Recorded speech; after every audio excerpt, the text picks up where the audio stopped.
Hello and welcome to the City Club of Cleveland. I'm Dan Malthrop, Chief Executive here and a proud member. Today's July 17th, and you're with a virtual City Club forum live from the studios of 90.3 WCPN IdeaStream. They're our public media partner. Big thanks to them. Cries to, quote, defund the police have increased steadily over the last several years, and the conversation has entered the mainstream in the last 2 months since George Floyd was killed by individuals who were, at the time, members of the Minneapolis police force. Throughout history, when police brutality and violence occurs, it has had a disproportionate impact on people of color. Black people are 3 times more likely to be killed by police than white people, according to research done recently. And as we've noted at other recent forums, the phrase defund the police can be confusing for a lot of people. Today, we'll talk about what it might actually mean in practice and how American society might evolve if we embrace different definitions of what constitutes policing, and public safety. Our City Club of Cleveland Friday Forum speaker today is Christie Lopez. She spent years from 2010 to 2017 at the U.S. Department of Justice, investigating law enforcement agencies and crafting settlements to ensure constitutional policing. It's part of the work of the Civil Rights Division. She led the team that investigated the Ferguson Police Department and was a primary drafter of the Ferguson Report and a negotiator of the Ferguson Consent Decree. Today, she's a professor at Georgetown Law and co-leads Georgetown Law's program on innovative policing. As in every City Club forum, you can participate with your questions. Text them to 330-541-5794. That's 330-541-5794. And if you're on Twitter, please tweet them at the City Club. We will work them into the program. Professor Christie Lopez, welcome to the City Club of Cleveland. It's great to have you with us. Christie Lopez, how should we understand the phrase defund the police? I think we should understand it as a call to recognize that we've come to over-rely on policing to meet our public safety needs, and that this over-reliance has been disastrous for some segments of our communities. So what is that what does it mean? What would it then mean to defund the police? How would we take care of everything that we ask police to do?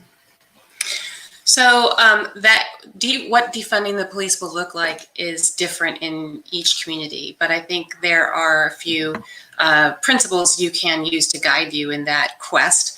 I think one way to think about it is that policing falls into one of 3 buckets. One is the kind of policing that we need police to do and we will continue to need police to do. That might be a very small portion of the policing that's happening in a lot of places. The second bucket is the things that police do that no one should be doing. And in that bucket, I would put things like policing for revenue, as we saw in Ferguson, and in many other places where up to 20 to 30% of a city's revenue can come from policing. And policing decisions are made not for public safety reasons, but for revenue generation reasons.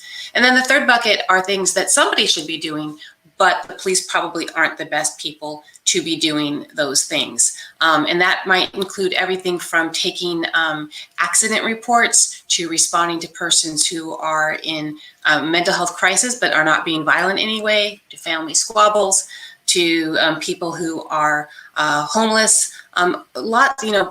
In many places, upwards of 90% of what police do might be things that either no one should be doing or someone else should be doing. Upwards of 90%? Well, that's the number, that's the percentage that you often hear in some places of the police activity that's not actually responding to something that's a crime. And so if we think about police as doing crime prevention, there's a real question why 90% of what they're doing isn't crime prevention. So when you are in conversations with law enforcement agencies about these sorts of things and you bring up these issues, what do they say? It depends on the agency. It depends on the context. It is sometimes, officers one of the reasons I've come to think about this topic in this way is talking to police officers and agencies across the country for the past 20 years and hearing them tell me that one of the reasons they're having such problems in their community is that they're being asked to do too much. Everything, many of the things I've been talking about, but, they talk about how they've been asked to deal with all of society's problems, the problems of homelessness, the problems of drug addiction, the problems of not enough housing and education and mental health care and medical care. Those create turmoil and trauma and incidents that we then call on the police to handle. And it would be better for everyone, and the police recognize this as much or more than anyone else, if we could put the systems into place that would prevent those things from happening in the first place. You know, just the way you describe it, it seems very simple and straightforward, and yet we have these structures that that are so difficult to dismantle. If police departments believe that they're doing too much and are being asked to do too much, and activists and advocates believe, as you do, that they're being asked to do too much, why haven't we been able to implement structural changes? I think in large part, it's due to a failure of imagination. And it's in part because there's a lot of what I call bureaucratic momentum of what, once things start going in a particular direction, it's very hard for large systems to shift gears. And especially in policing, where there's been, on the one hand, this sense that police are doing too much. On the other hand, quite frankly, a lot of fear mongering by some in policing, many in police unions, some members of the public, some politicians who it serves their interests to make people think that the biggest threat to our public safety is crime, and that the only people that can protect us from that are heavily armed police officers. There's a lot of dynamics that really have pushed that narrative. And when we get afraid, we as you know, the human species is pretty prone to just believe and trust the people with the power to try to protect us. And so I think, you know, I'm encouraged that we're starting to see that narrative for what it is and starting to think more creatively. And I hope we can continue that effort.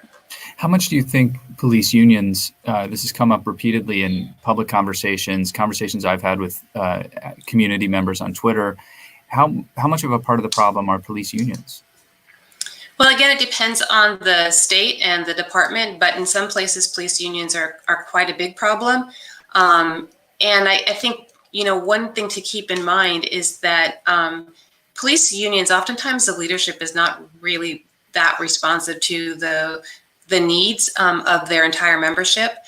For example, in many of the cities I have been, during collective bargaining agreement negotiations, union leaders will often trade off salary increases that would benefit all of their officers for protections for the officers who are accused of misconduct. So for example, they'll say, no, you don't need to give us that 5% raise.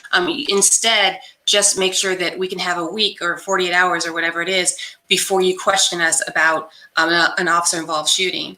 And that's and of course, city officials bear responsibility for agreeing to that, but it's a very tempting thing when you're trying to balance budgets to agree to something like that. And if you think about that sort of provision really is making the entire membership of a police department pay for the bad acts of a few. You're trying to protect them, you're trying to keep the truth from coming out, and you're trading off something that would benefit everyone. And that's a dynamic that we see in a lot of different ways in a lot of different places when it comes to collective bargaining agreements and unions. Those are documented, and would those have been documented as part of the pattern or practice investigations that you led with the DOJ? Those sorts of agreements? Yeah. They are sometimes documented in the findings reports, but quite often you can see them in the collective bargaining agreements themselves. And you can, when you talk with public officials, they will tell you that these were the things that were on the table, and these are things that were traded during the course of negotiations. It's not a secret. It's not a piece of the story that I had ever heard before. I just want to say, if you're just joining us, you're with the City Club Friday Forum, and we're talking today with Christie Lopez. She teaches at Georgetown Law, and she's a professor of practice there, and she co-leads Georgetown Law's program on innovative policing. Christie Lopez, what does innovative policing mean right now in America? That's a great question. I think innovative policing really means being part of that reimagining of public safety and rethinking the role that police officers play in that. I think it means recognizing that perhaps in the future we want police who have a much more narrow scope of what they do. But in my view, at least, we want police, or whatever we, even if you want to call them something else, I'm not particularly concerned about that. But we want to choose people who are the most morally and physically courageous, the most able to put their biases to the side and be objective, the most fair-minded. And we want to pick those people and put them in these positions where they are charged with going out in these really difficult situations and trying to resolve them. And I think there's going to be a need for that. I understand and agree with the vision of having communities that, as some abolitionists have put it, are so beautiful and healthy that we don't need police and we don't need the coercive power of the state. But until we get there, and I'm completely on board with trying to get there, but until we get there, we need people who wield that power for the state. And I want them to be the very best among us. And frankly, there's only a few of us who can do that. And so I think part of the reason to narrow the scope of policing is so that we don't have to find as many people who fit those very high standards. And we can worry about them just fitting those standards and not having to have all the skills that police right now need to have, because they do such a broad variety of things. So if just to summarize or make sure I understand what you're saying, if we reduce the size of the police force and reduce the scope of the job, we're selecting for a smaller set of higher qualifications for which we can pay a premium.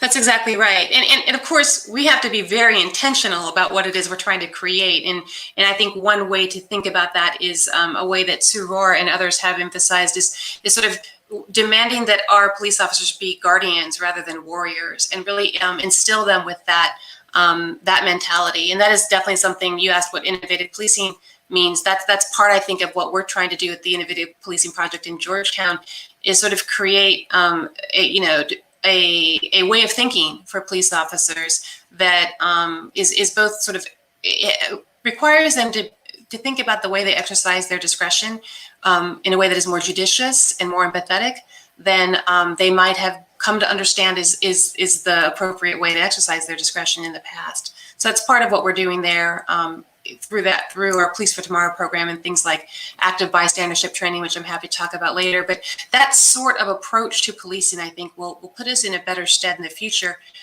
for the kind of policing that we want. Talk about those two projects actually right now: the innovative, the Police for Tomorrow, and the active bystandership program. What are you doing there? Sure. So the Innovative Policing program started in part because we believe that policing needs to be completely transformed, but we also believe that police insights have a role to play in that.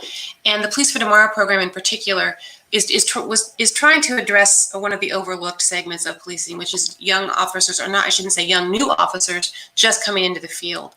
They come in quite often with very idealistic and wanting to save the world and help their communities. And in part because of the cultures of the departments, but in part because of how we've defined policing. They learn that it's very difficult to do what they thought they thought policing would be. And so what we try to do through this program, it's an 18-month program. We select officers who are still in the academy or just out of the academy. And just as they're hitting the streets and realizing it's a much more complicated scenario than they thought, we try to give them a safe space to come and discuss some of the most difficult topics, from abolition to homelessness and gentrification, and youth brain development, and help them understand how to have those conversations. And the hope is that they will begin to see where policing fits into all this and begin to ask more critical questions. They be comfortable challenging some of the assumptions about policing. And we also hope that it has an immediate impact on how they police the next day when they go out into the field. Are you seeing that? We are actually. I mean, I could tell you, we're just starting to do program assessments to try to measure that. But I can tell you stories about, officers who said, yes, we talked about alternatives to arrest at our workshop last night. And today I went out and my partner had put someone in handcuffs for driving on a suspended license. And I knew that this was going to ruin this person's life. And I said, I'm taking this person out of handcuffs. We're not arresting this person. And my partner was like, you're going to get in trouble. You're going to be disciplined. And he said, my job is bigger than that. I mean, these really, these crazy stories that you couldn't hope for better students than some of our Police for Tomorrow officers who are really taking what we're telling them to heart. And to me, that's really it tells me that and I've experienced this my entire career doing this. There's so many police officers who are really good people who are working really hard to do the right thing, and we need to make it easier for them to do that. Which brings me to the second program we're working on, if it's okay. Yes, please. Which is the active bystandership program. This is an idea that I've been really a promoter of for many years. When I was investigating the New Orleans Police Department, by that time I had already, I had reviewed, I don't know, hundreds of use of force reports, and it appeared from those use of force reports that oftentimes there was somewhere between 1 and a dozen people standing around, not intervening to prevent the misconduct. And then when body-worn camera footage started to come out, it affirmed for me, yes, indeed, there are often many people standing around. Why is that?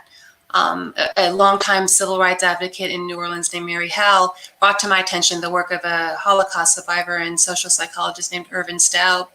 And his work had really explored why is it that people stand by while other people do terrible things. And he had actually done a lot of research to explore what the inhibitors to intervention are and how we can overcome those and actually teach people to intervene when they otherwise wouldn't. And, all of us would like to think that we would jump in and intervene, anytime we see wrongdoing. But if anyone can remember back to the schoolyard bully, we might recall that perhaps we weren't always as brave as we had hoped that we would have been. And unfortunately, even as adults and even police officers don't always intervene when they should because of some of those inhibitors. So what we did in New Orleans is we built in a requirement into the consent decree there that officers be trained on peer intervention. And New Orleans really ran with that, and they created what they called the EPIC program, Ethical Policing is Courageous. And they actually taught officers, to expect that when they tried to intervene, it was going to be harder than they thought it would be, and how to overcome those difficulties. And very importantly, they built in things into the culture of the department that would support officers to intervene, which is absolutely critical to this entire idea. So I had been wanting to expand this, and unfortunately, a lot of departments, when we would talk to them, would say things like, "Oh, we already do all that. Our officers know. Our officers would intervene." But tragically, we saw in the George Floyd case, that they don't, and they had a duty to intervene requirement in Minneapolis, as they do in many places.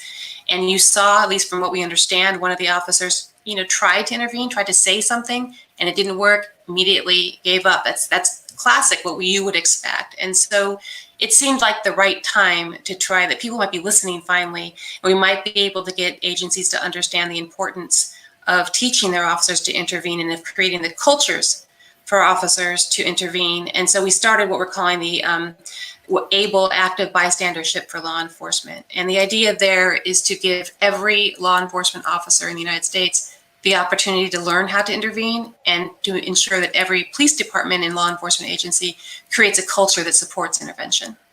You mentioned that Minneapolis had a duty to intervene, and that was a part of was that part of a consent decree that the Minneapolis police were already under, or was that just part of how their contract or how their practice is structured? I believe it was part of the general orders of that department. Many departments have that as part of a rule of the police department. Other places have it under state law. And in fact, every federal circuit in the country has held that officers have a duty to intervene to prevent another officer from using excessive force. But, as we all know, that all too often officers don't intervene despite those mandates. It brings to mind, though, some of the policies and requirements that consent decrees have put into place in cities such as Ferguson and Cleveland, Ohio, and others. And you were involved instrumentally in crafting those consent decrees. You left that work in 2017. How far do consent decrees get us, and why aren't they enough? So I think consent decrees are really important and sometimes essential. And here in Cleveland, it's a great example. The Department of Justice had an MOU, Memorandum of Understanding, with Cleveland back in 2004 to resolve some patterns of constitutional violations that the Civil Rights Division found then. Just a year after agreeing to the MOU, they declared that Cleveland had met all the requirements and left. A consent decree is much more than that. A consent decree doesn't have an end date like that and has a independent monitor and a federal court to make sure that the requirements of the decree are met. And in addition, the consent decrees, unfortunately, they've become much longer, but that is because we've realized that if you don't address everything in the department, you're just playing whack-a-mole. And so they can be transformative, and I can tell you some stories about how they've been transformative in many places, but notwithstanding how important they can be, it became clear to me over time that they were not sufficient. And one of the reasons they're not sufficient is that policing is not operating in a vacuum. It's operating in this much larger criminal justice system and this much larger society. And if you look at our consent decrees, one of the areas in which they've been least successful is in changing racial disparities. And what I mean by that is that, for example, oftentimes you will see as a consent decree is implemented, uses of force will go down, and arrests will go down and citations will go down, even as crime rates stay the same or fall, right? So you're able to decrease the intrusion of policing and the harm of policing while not making people less safe. But as you see those numbers fall, you will often see the disparities, the race disparities remain the same or sometimes even increase. So maybe you went from 100 uses of force to 50 uses of force, but instead of having 90 of those 100 be African-American, you now have 47 of the 50 are African-American. And I think that is partly reflective of the fact that policing is existing in this larger, very racialized society, and that we need to address those issues more broadly. In thinking about that too, I mean, you've mentioned the courts, you've mentioned sort of revenue-focused policing, the speeding tickets and traffic citations and things of that sort that generate revenue to support the very police departments that are issuing the citations, and to support other and to backfill where cities have cut taxes and things of that sort.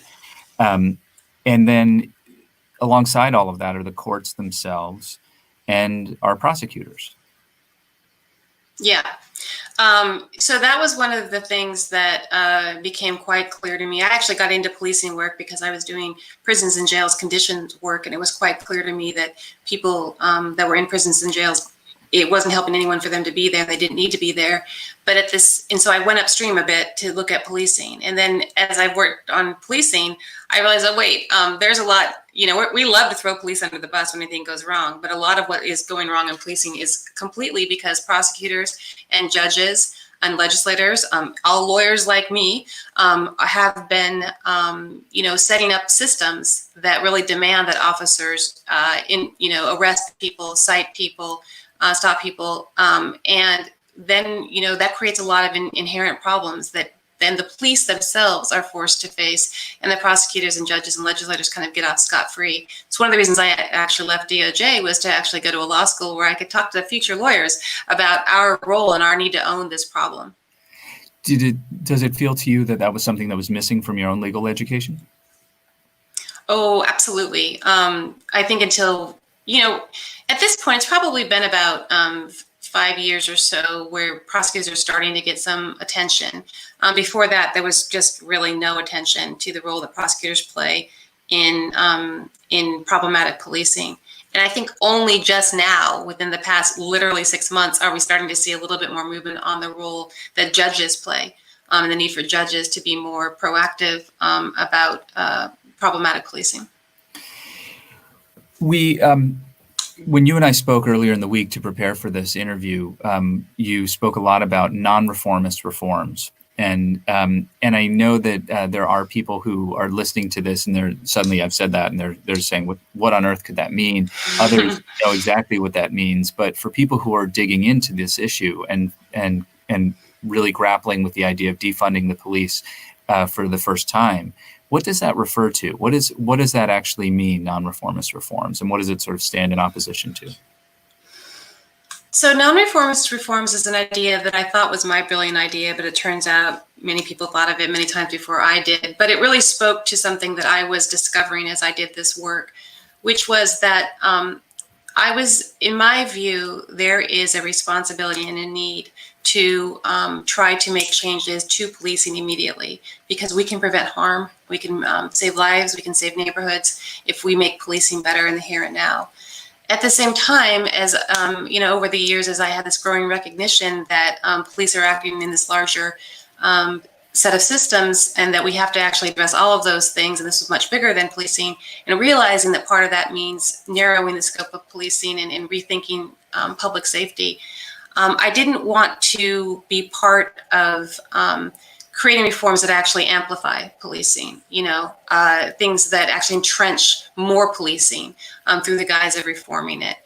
And so I started thinking about how we at the Department of Justice, for example, could negotiate and implement consent decrees in a way that addresses the constitutional violations that are occurring right now, but doesn't undercut efforts to rethink policing more broadly. Upon leaving DOJ and having time to reflect on these ideas further, I discovered that there's just, again, back in the 60s, a man named Gerard Horst came up with this idea, or he at least named it, the idea of non-reformist reforms, which are reforms that can act in the here and now, but don't work to further entrench the current system. And Angela Davis and Rachel Herzing and many, the co-founder of Critical Resistance, they have taken up this idea as it applies to the criminal justice system, and more recently as it applies to policing, to think about ways that we might be able to reduce the harm of policing now while not undercutting efforts to get at these deeper changes that are broader than policing. Christie Lopez is our guest at the City Club Friday Forum today. She's a professor from practice at Georgetown University Law Center, where she also runs the Innovative Policing Project. If you have questions for Christie Lopez, please text them to 330-541-5794. That's 330-541-5794. You can also tweet them at the City Club, and we'll work them in. I'm Dan Moulthrop, CEO of the City Club. And Christie, I wanted to get to some questions from the audience. Here, one of our first has to do with militarization and the federal government and the federal government's role. To what extent has militarization of police forces, which has been supported by the federal government, contributed to the problems that you're seeking to address? So I think militarization has been a terrible problem, and the federal government has certainly contributed to that in many ways. There's been this ironic dual thing happening in policing. On the one hand, we were trying to focus police on more preventative policing and what we were calling community policing, just trying to make communities safer and be more involved in the fabric of the community, working with communities to address the issues they saw. And at the same time, we declared this war on drugs and declared that police would be the ones to go out there and be the warriors in this war on drugs. And that presented a lot of options, a lot of opportunities to a lot of people to really make policing much more military-like. One of the programs at the federal government level is the 1033 program, where we actually give for free military equipment ranging from MRAPs to bayonets to local law enforcement. And one of the problems with that program, in addition to the fact that local law enforcement doesn't need MRAPs or bayonets, in my view at least, is that local departments, what does it stand for? It's an armored vehicle that they use. Yeah, I don't remember what the acronym stands for. Something, yeah. I think MR stands for mine resistant. Mine resistant, it does, but I can't remember what the P stands for. But in any event, we use them in wars, and we don't need to be using them in our neighborhoods where there are no mines. But the idea was not only were communities asking for these things or being given these things for free, but they were told that if they didn't use this equipment, then they wouldn't be eligible to receive equipment in the future. So there were some real perverse incentives going around. We actually tried to fix that a bit in the Obama administration to change a lot of the rules and put more oversight. And then when Jeff Sessions came in as Attorney General under Trump, they rolled all that back. But I want to be clear that, and there's other, that sort of approach has been supported at the federal level far too much. But I want to be clear that it's not, a lot of this is sort of inherent to policing.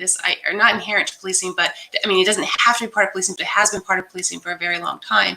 Everything from the use of SWAT teams, to execute search warrants has gone up exponentially in the past many years. We use that sort of force for things that we never would have used that in the past. Even things like the way police outfit themselves. The use of the fact that we still use police canines to attack people, including for low-level offenses, is a pretty barbaric practice that we don't even really question. And even that practice is something that contributes to that very sort of militaristic, antagonistic, formulation of policing. Here's another question asking, can you provide an overview of what was done in Camden, New Jersey, which seems to be an effective defunding or restructuring model? Yeah, so I would definitely not call Camden a defunding model. They actually probably spend more on policing now than they did before. But what they did there, it's definitely an example of how you can change policing for the better. But it's also an example of how we need to change more than policing if we're really going to address our public safety needs. In Camden, what Scott Thompson, who's a good friend and a really visionary chief, he went into Camden and he essentially, with the help of his legislature, busted the union. And that allowed him to hire the people he wanted to hire. Everyone had to reapply for their job, take psych tests they had never had to take before. And with those individuals and with an entirely new approach to policing and more funding actually for policing, he was able to change the approach to how they police in a way that has made a difference in people's lives. People feel more comfortable. Crime has gone down exponentially in Camden. People feel more comfortable sitting on their porch steps and letting their kids run around outside than they did before. That's a real benefit. But the high school graduation rate hasn't increased in Camden. A lot of other indicators of what we really want to see in safe and healthy communities have not changed. And that's not a fault of the Camden police. It's just a recognition that police can't solve all of the problems that our communities have. This question, the misconceptions, there are many misconceptions around the term defund the police. What kind of thoughts do you have about a different name for it? So, I didn't come up with the name, but I have to say I'm not as bothered by it as a lot of people seem to be. And I think there are three reasons for that. The first is, one of the complaints about the slogan defund the police seems to be that it gives fodder to the right or people who don't like the idea of police reform. And maybe it even hands the election over to Donald Trump. And I just don't buy that. I think that no matter what term you would have come up with, Trump was going to come out on Twitter with law and order in all caps, and people were going to say, you're trying to, make us all unsafe. Like, that rhetoric was going to happen no matter what slogan you chose. And I think, the reaction to the Black Lives Matter slogan tells us that is a brilliant slogan that could not be, if you really stop and think about it, more innocuous. Black Lives Matter. What is controversial about that? And yet it has become an absolute flashpoint. And so to me, that really underscores that it's about the underlying attitudes, not the specific words that were chosen.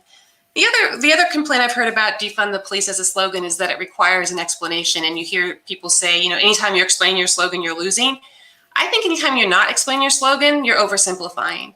And I don't have a problem with the fact that this is a slogan that requires some conversation. I actually think that's one of the benefits of it, that you have to have a conversation about what it means.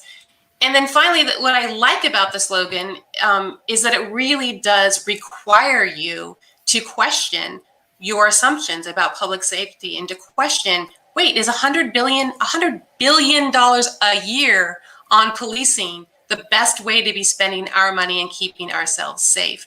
That was, you can talk about police reform for a very long time without ever getting to that part of the conversation. And it's a part of the conversation that was long overdue. And so I understand the concerns, and to some extent I share them, but I guess I'm not sure I see a better alternative. And in any event, that's the slogan we have. And I think we should just move forward and address the ideas that underlie it. Well, I think you're right that it's a conversation starter for sure. Right, it does provoke you to think and to question and to ask, and then there and here we are having the conversation. Right, it does bring to mind this bigger question too, which is if you were to design, if the police force didn't exist, if you were designing a new community and you were starting from scratch, which of the things that police currently do would you actually, what kind of a police force would you create if you had to start from scratch? And would you ask them to address homelessness and as well, everything from homelessness to like traffic? Yeah, no, I think part of the reason, I think the answer to that is no, we wouldn't ask them to do a lot of the things that we're asking them to do. And part of the reason that we have is that we need some sort of a response to problems that is 24/7. And I think we just need to get more nuanced and specialized about what that response is and recognize that we don't need the same individuals working for the same department to be responding to each of those different things. Just as we have ambulances respond to some incidents and police officers respond to other incidents, we can further diversify and have different types of people working 24/7 to respond to different incidents. That said, in my view at least, we will always need people who have the skills of the people that we currently call police to respond. And I hope actually that we can, as I was saying earlier, really pick the best of the best to do those, or at least the best of those types of skills to do those things. The people who really we need to respond to people like active shooters. We need to protect people who are trying to peacefully protest, protect them in a way that is respectful and safe, right? From counter protesters who may be armed and bent, on harm. When you hear a scream outside your window in the alley at 3 o'clock in the morning, you want someone to call. And of course, that person's not going to be a social worker, but neither should it be someone that you're afraid to call because you don't know if they're going to respond fairly and judiciously to the person that might be screaming for help in the back. So I think we have a right to a public policing force that is fair and effective, and we should really be thinking about the kinds of attributes and the kind of culture that will ensure that we have the very best people in that role. Here's a few questions about body cam footage. Is collective bargaining part of why body cam and dash cam footage isn't routinely audited in most police departments? And how do we get external audits to become routine? Internal investigations don't seem to be adequate, especially in communities with consent decrees. Yeah, so I think that's a really good question. Body camera footage, I know some people are very against body cameras because on both sides of the issue, or both sides of the political spectrum, because they believe that they've actually become a tool for surveillance and they haven't resulted in much accountability. I couldn't disagree with the accountability piece more. I've absolutely seen a dramatic change in accountability, both internal and external, with the advent of body cameras. But I think it's an absolutely fair and fair critique and critical that we look at the fact that right now, through unions, union agreements, and sometimes legislative agreements, we're making it too difficult for the public to have access to that footage. Now, there are some really important privacy concerns to keep in mind. A lot of times families don't want the footage of their loved one being abused or even killed to be out in the public. And that's something we need to pay attention to, in my view.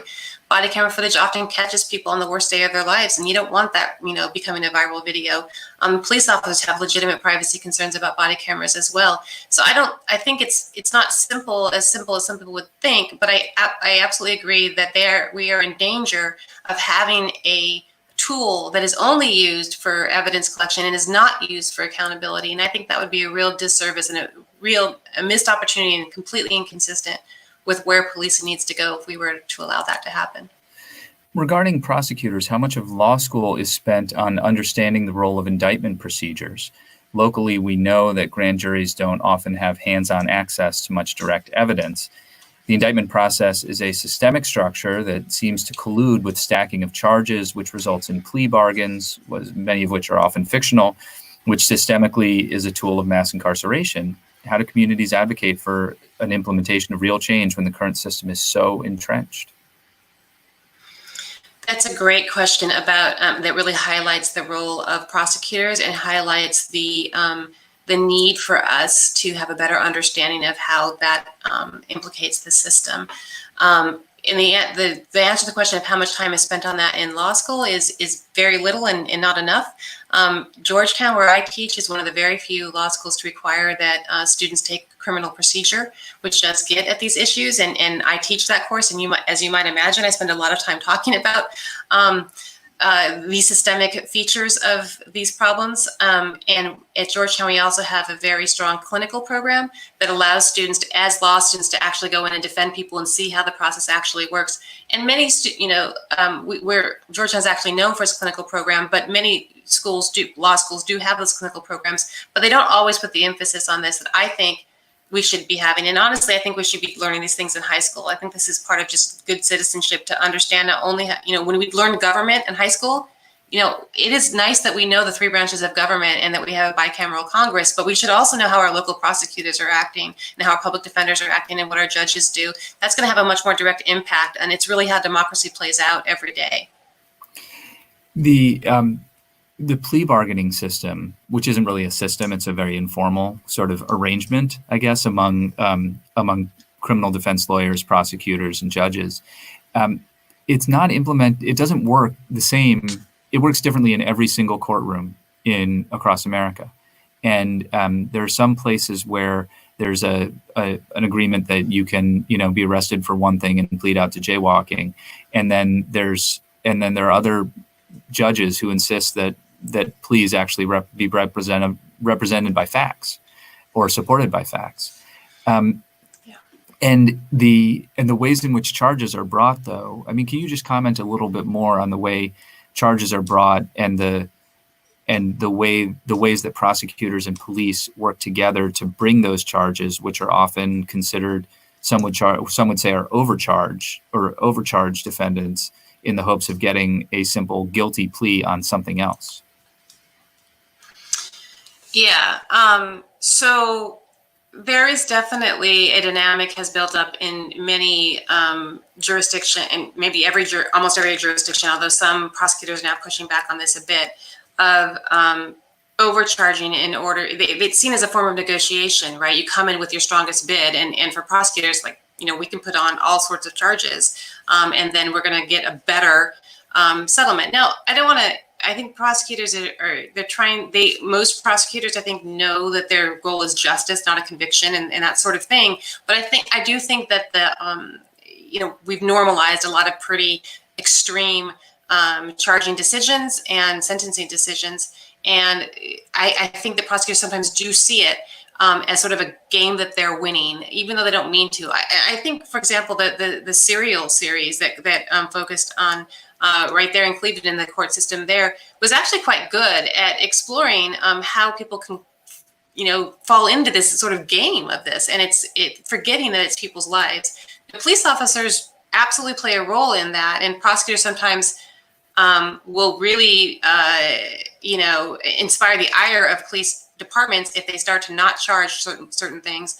At the same time, for example, some of our Police for Tomorrow fellows, they have gone to talk to prosecutors to say, those 3 kids I arrested last night for shoplifting at the CVS, you don't really need, they didn't qualify for the diversion program, but don't prosecute them on my account. I'm just almost giving the prosecutor permission to say, I don't think as an officer who's out there every day, I don't see a public safety need for these kids to get criminally justice involved.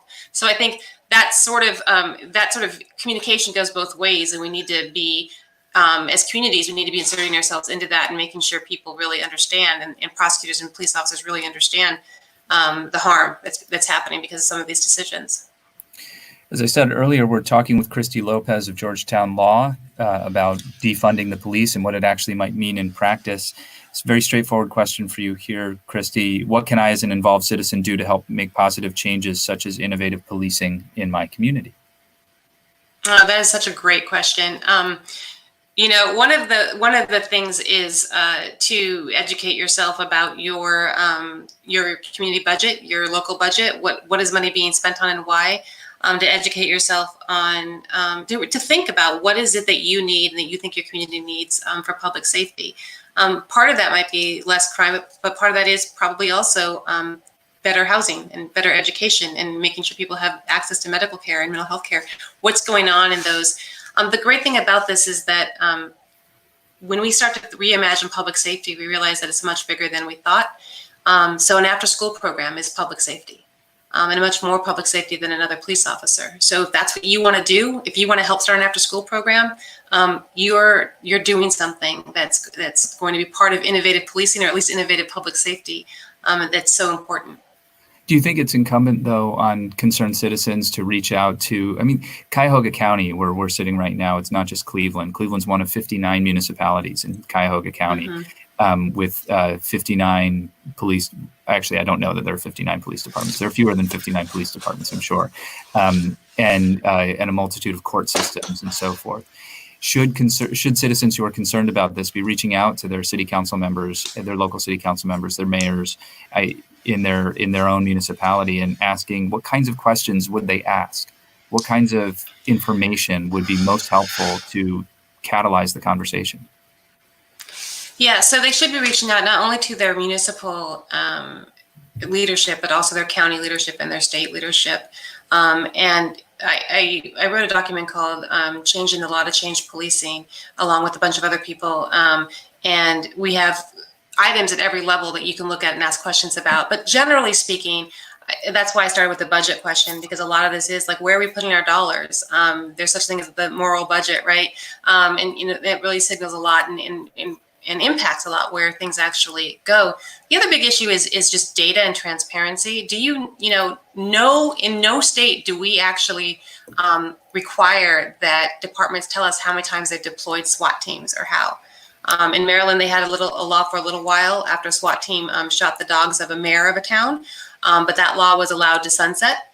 And so, or canines, for example. Again, what I think to be a barbaric practice, and people tell you, oh, they protect us from murder suspects. Really? When was the last time that your dog was set on a murder suspect and really saved someone's life in that way? Or anyway, just data on large things and small things about what your police department is actually doing. I think that we should be demanding answers to those questions. Here's another question for you. There are arguments surrounding the fact that often police officers are not actually members of the communities they police. People argue that this leads to a lack of understanding of the culture of the community they serve, in addition to the community missing a connection with the officers who police them. How do you see this? I think, again, that's another complicated issue. Absolutely, you must have officers who love the community that they work for. They really have to have an affinity and want to protect that community.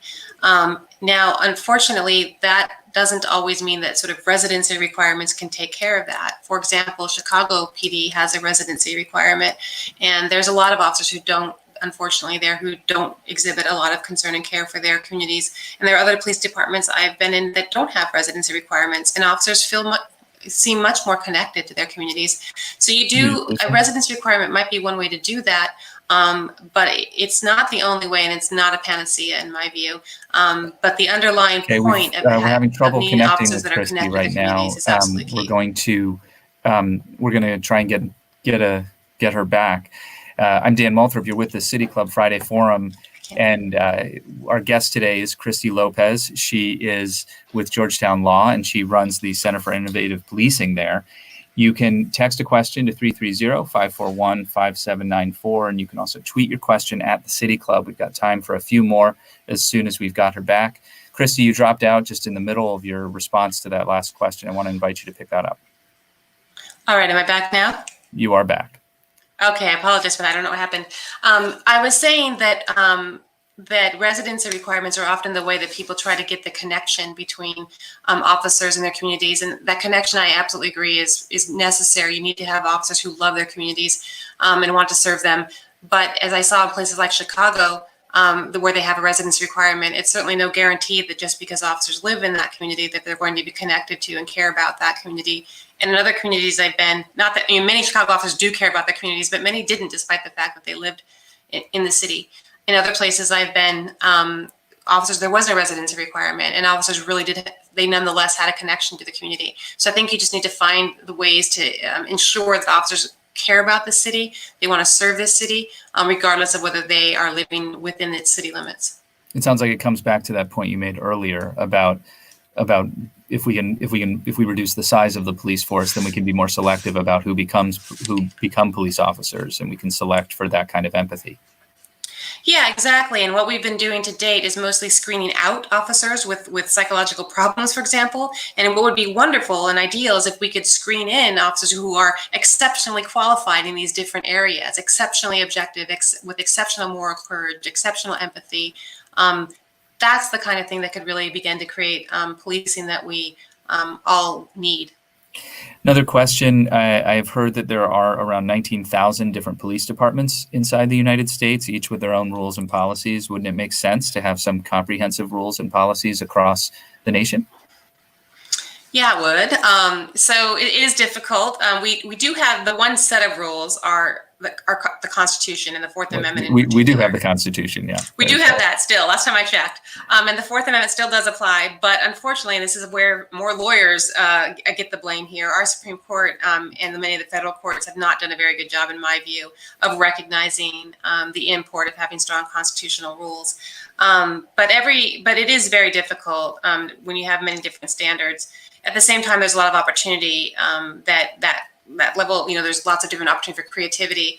One thing to keep in mind is that although we have 18,000, I think, law enforcement agencies, we only have 50 states, and a lot of the rules for policing can be set at the state level. And so you can at least, have 50 instead of 18,000 sets of rules for people. And I think that's really where a lot of the focus on setting the rules for policing should be, is at the state level. This question is around police unions, which we spoke about earlier, but assuming we can't get rid of unions, how can we bring the police unions on board? These changes seem ultimately beneficial to the police. Yeah, that's another great question. I think that I have seen, for example, again, not to, some of our Police for Tomorrow fellows, they have run for membership, for leadership in their union because they want to change how unions think. And I think if we can, again, change the way that police think about unions, we can encourage, we might see unions that are actually just trying to make sure that officers don't get taken advantage of by management and have decent salaries and wages, a function that I think that we could agree is a good function for unions. But I think that we have to sort of confront, for one thing, the fact that many police unions actually arose in response to hostility to Black officers coming onto the force. And that the vestiges of that you can still see in a lot of unions. You will often see that even in police forces that are substantially minority or even majority minority, the union leadership will still be all or mostly white. And I think that points to in Cleveland, there are two organizations. There's the Black Shield, and then there's the Cleveland Police Patrolmen's Association. Yeah, that in New Orleans, it's the same way. There are two unions, and one of them was explicitly formed to oppose the fact that the city decided to hire Black officers. So, you can't. This is not the problem with unions. Is not simply or only an issue of race, but I do think that we can't really address the issues with unions unless we acknowledge that history and in some places that very much living history in unions, and try to make them actually serve all of their members rather than some of the few who are favored and often quite problematic. Coming back to this point of empathy, how do you measure and hire for it? Another great question. So there are a number of different psychological tests. I heard someone that we use for policing, and they do measure things like your level of empathy, your level of integrity, your level of moral courage. They try to measure those things. Not perfectly, but they try to get at it. The problem is, and I heard someone describe it the other day as the people who conduct these tests and decide who gets in, they're more like, food inspectors. They're just trying to get rid of the bad fruit. They're not trying to get, we need to be at a place where we can be more like fine chefs who are going to the farmer's market and getting the very best to become, the police officers. And so it's not so much that we don't have an idea of who might be especially good. It's just that with, so many police officers and so many law enforcement agencies doing so much, you don't have the luxury of just choosing the few that are the very best.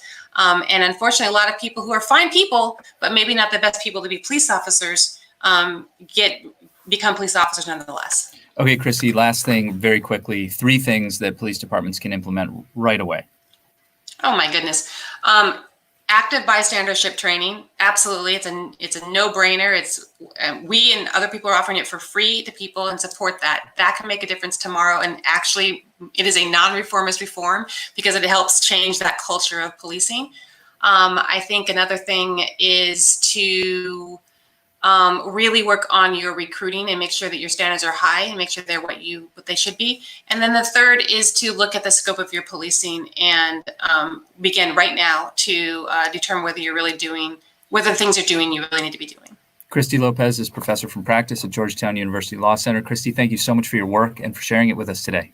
Thank you so much for having me. I enjoyed it. It's been great having you. I want to thank our listeners as well for joining us for our forum today with Christie Lopez. And we're going to continue to present our forums either on virtual platforms or here from the IdeaStream studios. On Friday, July 24th, we will hear from Capricia Marshall, former Chief of Protocol of the United States and author of the new book, Protocol, The Power of Diplomacy and How to Make It Work for You. We'll be talking about the importance of international cooperation and successful diplomacy during the pandemic. If you have other ideas about topics or speakers we should feature while we're continuing to quarantine and keep our social distance, we're at cityclub.org. Please get in touch. I'm Dan Malthrop. Stay strong, stay healthy, wash your hands, keep your distance, wear a mask, please, and stay close in your hearts if you can't be close in person. Our forum is now adjourned.